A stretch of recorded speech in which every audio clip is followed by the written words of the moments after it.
রাজনীতির মামলা হয়েছিল, মামলালে একটা আসামি ধরে নিয়ে গেছে। আর এই আসামি রাতে নিখোঁজ যুবকের রক্তাক্ত মরদেহ সকালে মিলল নড়াইলের লোহাগড়া উপজেলার শামুকখোলা গ্রামের কাউলিডাঙ্গা বিলের মাঝে। তা মনে করেন কি যে এরে মারার হুমকি টুমকি আমাদের গ্রামের অনেক মানুষ দিছে। আমি জিডিও পর্যন্ত করে আসছি এর নামে। তারপরে যাই আমার বাড়ির পর দাওটাও নিয়ে গেছে, আমার চাচার বাড়িও দাওটাও নিয়ে গেছে।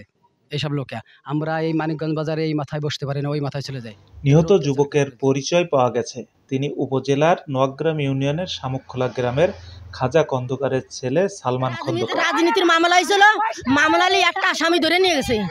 আর এই আসামি ধরতে পারি নেই।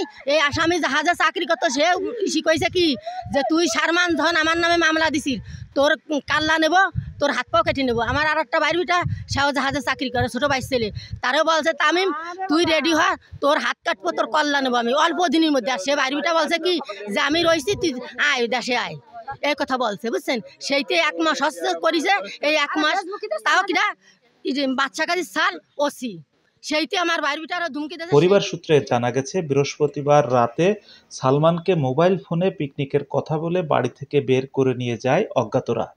এরপর থেকেই সালমানের মোবাইল ফোন বন্ধ পায় স্বজনরা। আমি যে জায়গায় খেলতে যেতাম, আশপাশের মানুষজন আমারে কত তোর ভাই বেশি দিন টিকবে না নে, তোর বাইরে মাইরে ফেলাইবে নে। আমি কোনো কথার উত্তর দিতাম না। আমারে কিছুদিন আগেও আমার একটা লোক কয়, কিছু লোকও কয় যে বেশি দিন তোরা টিকতে পারবি না নে। আমি কোনো কথার উত্তর দিতাম না। পিকনিক করতেই কারায় ডাক দিয়েছে, কোনো পিকনিক টিকনিক কিছু না, খালি আমাকে 2 বাইরে ডাক দিয়েছিল। তা আমি পরীক্ষা কিছুদিন, তা আমি ভর্তি হয়েছি বলে আমার বাইরে গেছে, আমি যাব না।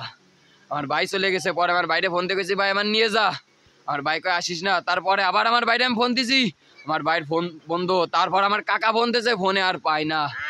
সকালবেলা উঠিছি, আমি উঠে আমি বাজারে আমি খাতে গেছি, কিরা কয় যে কারে বলে কোবাই ফেলাইতে। আমি যাই দেখি যে আমার ভাইয়ের মাথা আলাদা, হাত আলাদা আমার ভাইয়ের। আমি আমি আর থাকতে পারিনি।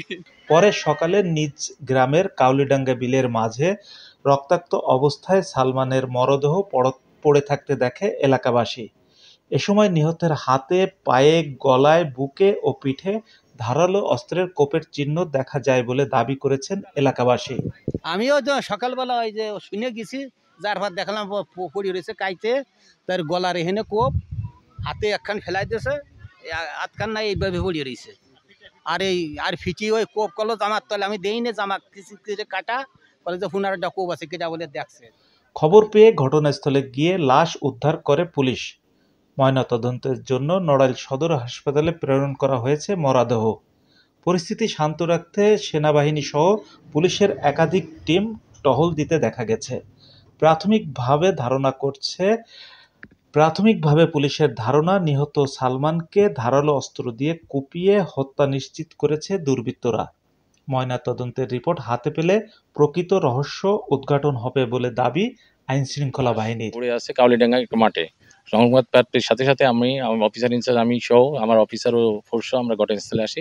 ঘটনাস্থলে এসে জানতে পারি ছেলেটির নাম সালমান খন্দকার, পিতা খাজা খন্দকার, গ্রাম শামুকখোলা। প্রাথমিকভাবে তাকে শরীরে বিভিন্ন স্থানে আঘাতের চিহ্ন আছে। তাকে প্রাথমিকভাবে আঘাতের মাধ্যমে হত্যা করা হয়েছে বলে প্রাথমিক আমাদের ধারণা। তারপর প্রকৃত রহস্য উদ্ঘাটনের জন্য আমরা লাশ সুরতাল রিপোর্ট প্রস্তুত করব ময়নাতদন্তের জন্য। তবে পরিবারের সদস্যরা এ হত্যাকাণ্ডের প্রকৃত রহস্য উদ্ঘাটন পূর্বক দৃষ্টান্তমূলক শাস্তির দাবি জানিয়েছেন তারা। কাজী আশরাফ, ডিটিভি নিউজ, নড়াইল। আমার ভাইয়ের বিচার চাই, আমার ভাইয়ের বিচার চাই, এই কথা বলছে, বুঝছেন। সেইতে 1 মাস হস্তে করেছে, এই 1 মাস তাও কিনা বাচ্চা কাজের সাল ওসি, সেইতে আমার বাইর বিটারও ধুমকি দিয়েছে। সেইটি এই 1 মাস চলে যাচ্ছে, 2 মাসে পড়তেছে। সেইটি খুন করেছে আমার বাইর বিটারে লোকজন সাথে 40,000 টাকা ভাড়া করে নলদির মুস্তানকে সাথে করে মারতে চাইছে।